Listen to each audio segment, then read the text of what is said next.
உண்மையை சொல்லி நன்மையை செய்தால் உலகம் உன்னிடம் மயங்கும். நிலை உயரும் போது பணிவு கொண்டால் உயிர்கள் உன்னை வணங்கும். உண்மை என்பது அன்பாகும், பெரும் பணிவு என்பதும் பண்பாகும்.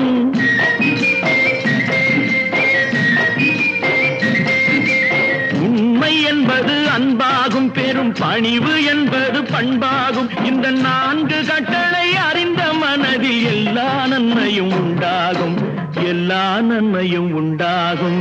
6 மனமே 6 அந்த ஆண்டவன் கட்டளை 6. 6 மனமே 6 அந்த ஆண்டவன் கட்டளை 6.